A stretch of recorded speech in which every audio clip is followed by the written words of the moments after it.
Okay, do 13 and 14 together. And don't erase them when you do your work. What are you solving for? Y. What terms are actually in there? Y lots. Oh, X. Yeah. Are you going to be able to get a single answer for Y? Yes. No. It's going to be a formula. Zach, do you know what to do? Sort of. Okay, tell me. You're so close to being really great at math, I want you to tell me as much as you can. 14 2. What do you, let me show you all a little trick. Whenever, this is pretty simple, it's going to get really complicated. We're headed, can you see we're headed towards complications? Yes, we are. Make a little mark over what you're finding, because you can start manipulating it all and forget. So what is it you want to find? Y. Y. And what's the problem with Y that you can't tell me the answer for right now? What's next to Y? A bunch of other variables. Lots of stuff.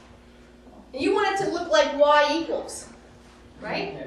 So you have to use all the Y's you've learned to get the Y all by itself. Done. So what do you think you want to do first, Zach? Subtract 3. Subtract 3? From right there. Isn't this a multiplication? Yeah. 3 times Y? So we don't divide want 3. We don't want to add or subtract 3. Divide it. Yep, but if you just divide 3, it's not going to help this. From both sides. Nope, can't do it like that. Okay, what's the problem? See, this is one big term, this is a term, and this is a term. You cannot divide up little terms until you get rid of everything else. So what do we need to do first? Add 7. That one usually works. And add Okay. 2x. And then add 2x. What laws are we using both times? Identity and equality. Right. So this is 0, this is 0. This is what you're trying to do. You just cannot do it with multiplication. You have to do it with the whole thing that you're subtracting. Oh, cool. Okay, so now it's going to say 3y equals 2x plus 7. Now let's do what you wanted to do. How do you get rid of the 3? Alright, then you divide 3. Yes, and see now it was obvious to you, right? Yeah. And so it's what I call an ugly answer. You're done. And then you let some expert do the rest. No, you'll learn how to do the rest. You'll become that expert. All right, so what's the other one over at the board? Who had no problem with that problem? Isn't it funny they're called problems? That's why people hate math. Why would I want to do 30 problems? Can I have 30 puzzles or 30 candies or 30 I cannot rewards? find your X. Who wants to help me with that one? Elise does. Yeah. Volunteer. I always volunteer. I'll help. I'll do it. Okay. How about Michaela though? I haven't heard from you yet. Do you know how to do these? Sorta. All right, let's step through it so you can really, because you're so good at math. You answer like that, she's gonna make it easy. All right, what are we trying to find this problem? What's it say to find? Y. Y. So we want the Y to be like this, all by itself.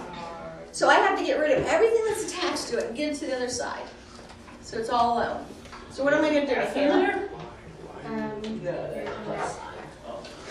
So you're trying to get rid of your X And my 4. and your 4, yeah. So I just added 4 or subtracted 4 from both sides.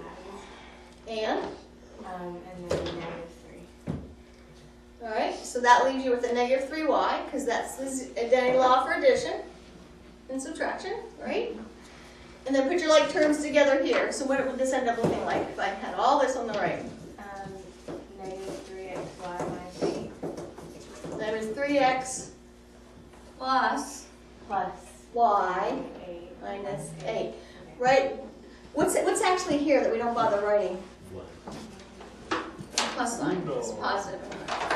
Okay. Okay. Do I want y negative 3y? What do I want my answer to be? Y. So what do I have to do? Well, Have an you need 83 to, on no, the you need to side. get the like term of y over there. Oh, we have another step. Oh. We have a second step to make that happen. Okay. Davis caught it. All right. So we have a y here. How you can bring it over, Davis? Subtract y from both sides. And so you have negative 4y equals negative 3x plus 8. Negative 8. Good. Okay, now what do I do to get rid of my negative 4? Divide by negative 4 on both sides. Identity and equality laws. Yes. All right, let's take a minute to look at this problem here, because it's all negatives, correct? Can you rewrite any part of that as a positive? Yes. This is not what they're The asking you whole to thing. do, but I want to know if you can. The whole thing. All right, Davis says he knows how. Is anybody else? I did it differently. You get the same answer? Yes, but they're all positive. That's because you divided by the negative on this side first. Yes. That's what you did, which was fine. Alright, so this to me is an additional exercise that we should be reviewing. It should be easy for you guys. Okay, so y equals, when I write negative 3x minus 8, is that not the same as saying this? Yeah. I do it Yeah. way different than that, but I got the same answer James did. And is that not the bottom not the same as saying that? Yeah. But wouldn't And then that... using the identity law is not that? Yeah, So so it's that's 3x plus 8 over 4 is the right answer. Yeah. Is that what you got? Yeah.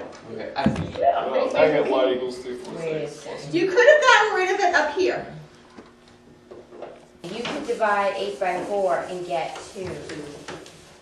Yeah, no, you cannot. What? I can't. No, well, see, Yeah. Yes, that's because what, technically. Are you going to separate it and make it two different fractions? You could, yes. Okay, then you yes, can. yes. yeah, because I was going to say, isn't another answer y equals 3 fourths x plus 2?